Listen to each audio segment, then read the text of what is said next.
This lecture is brought to you by CNCB Academy of Science and Technology. Visit us at cncbacademy.com.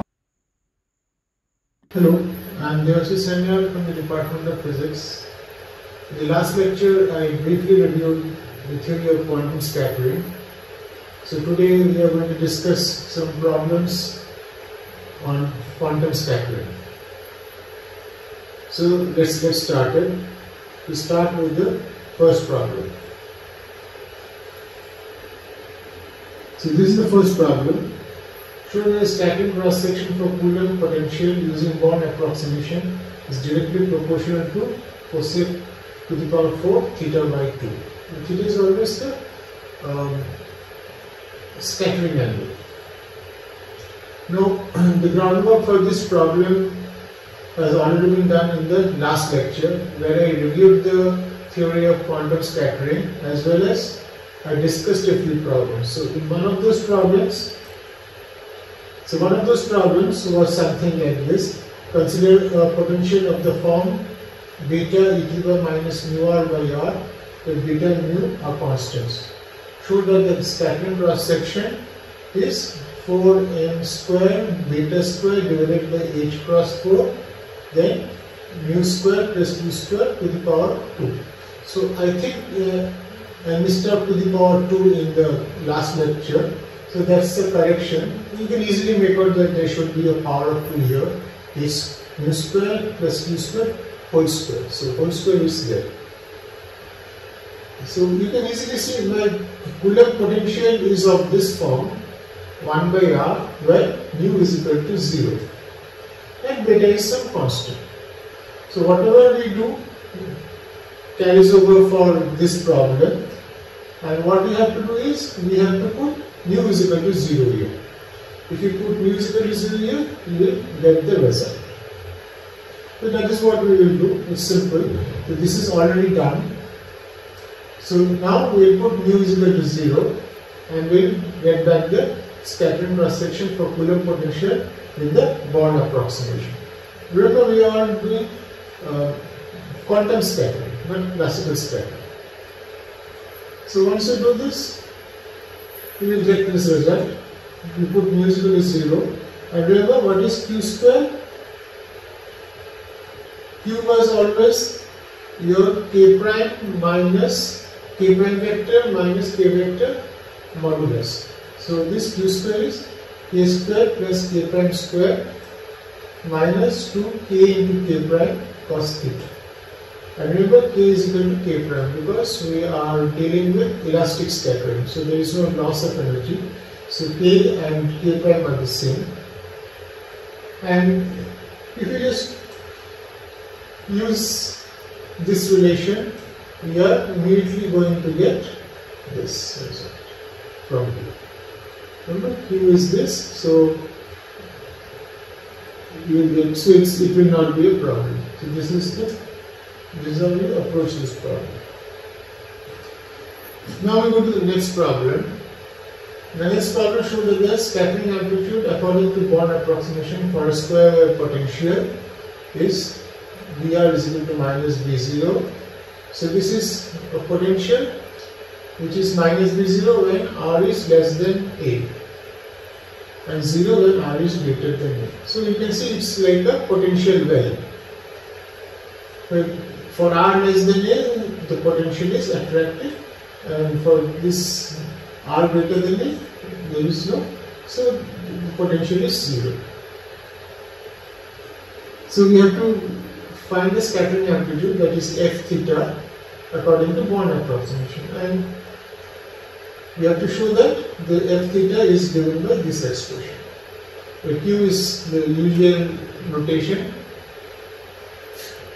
And remember, q is equal to twice k sin theta by 2. This you get immediately from here. If you have done this problem, then directly from here, in one single step, you get this. This is what q is. This is what you have to show. This problem is not difficult. So what you have to do is the Born approximation. So this thing we have already discussed in the last lecture. So this is 2m over h bar square, 0 to infinity, dr prime, r prime square, dr prime, and then we have sine qr prime divided by qr prime. Now, thing is that, so this is given, so your integration will be from 0 to a, because beyond r is equal to a, potentially 0. So you just have to do this, you just have to do this integration, which is straightforward, where you have to do differential integral by parts, and then you will arrive at this result. We go to the next problem. So this is show that for scattering on a hard sphere problem of radius r in classical physics, the differential scattering cross section is given by r square by 4. So this is scattering, but this is classical scattering. So we have to show that the differential scattering cross section. So we have to treat this classically, is given by r square by 4. And so this is the geometry. So this is a hard sphere. So if a particle comes from here, it will get reflected off the surface of the sphere of radius r. So this is radius. This is the impact parameter d, this distance, and this is alpha. So it will get reflected.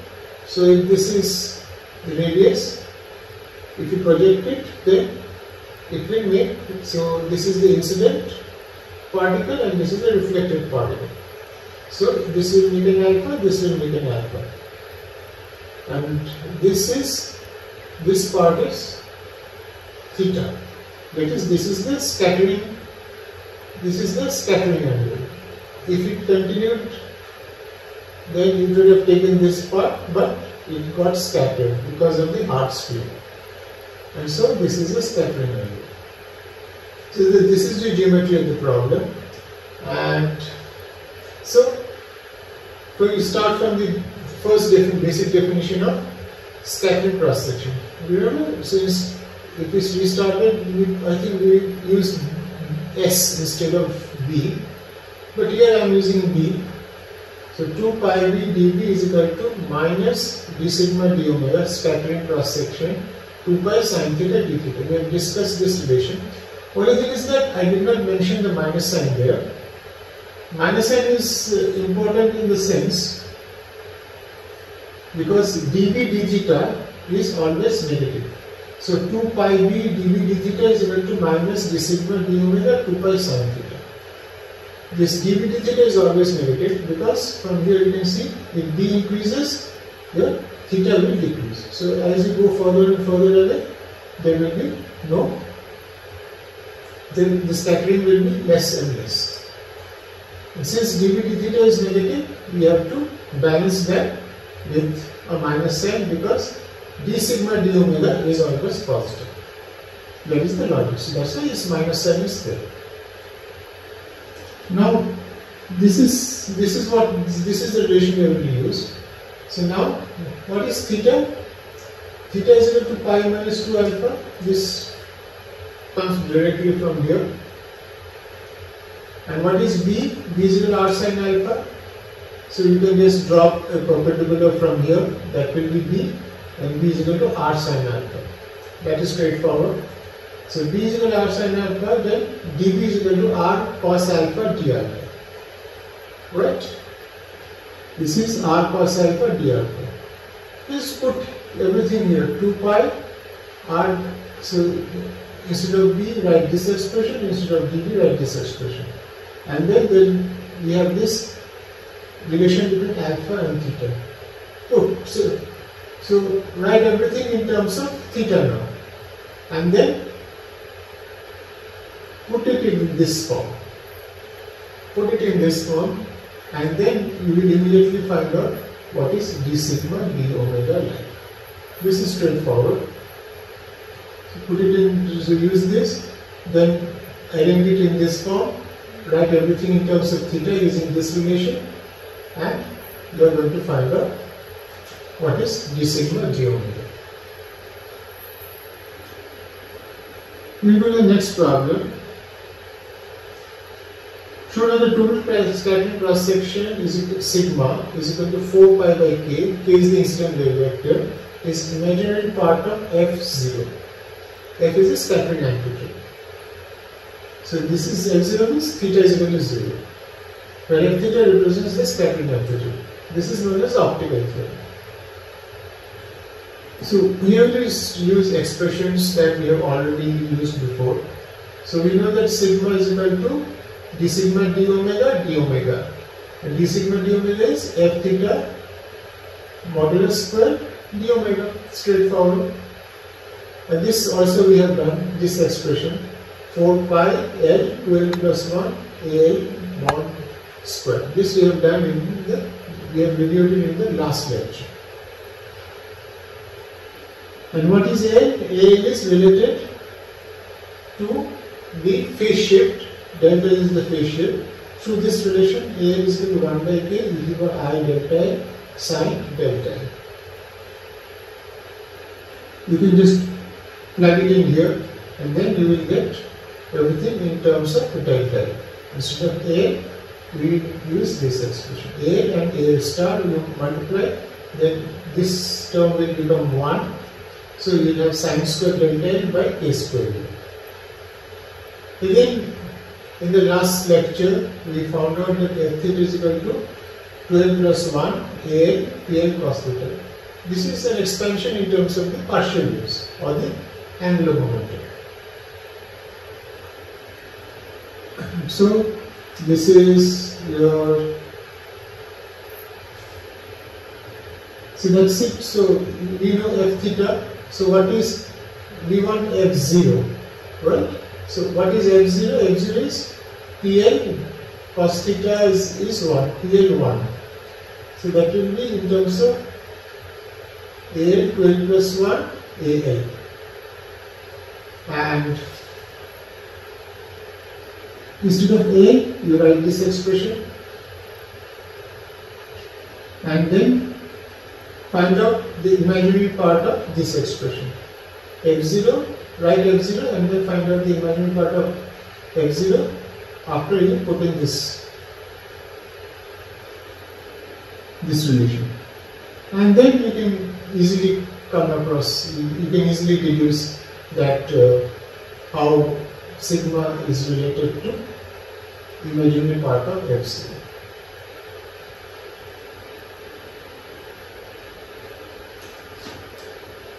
We go to the next problem. The propagation constant for an incident symmetric wave is 2.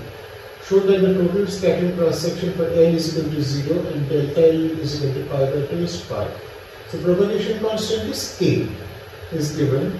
So you have to find out the total scattering cross section when L is equal to 0 and the phase shift depends on L. So for different L you have different phase. Delta is pi by 2 is pi. So what we have to do, we have to find out, so what we have to do is this. This is my expression.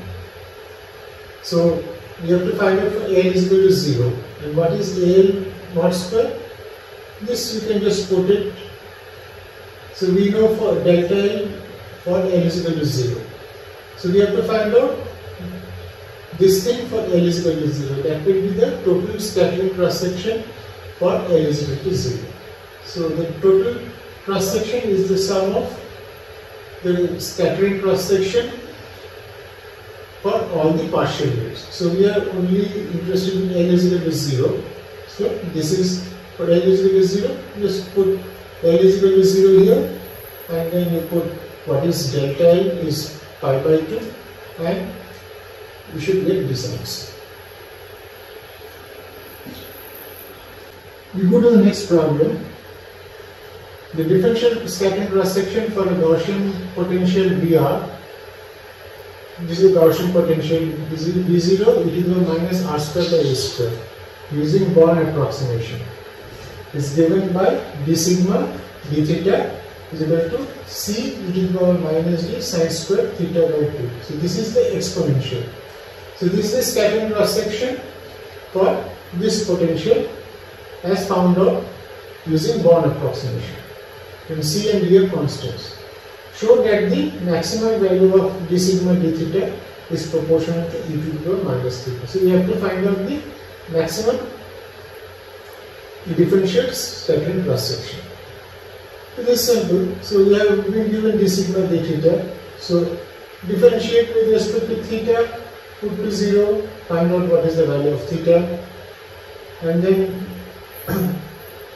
take a double derivative, put this value of theta and find out the sign.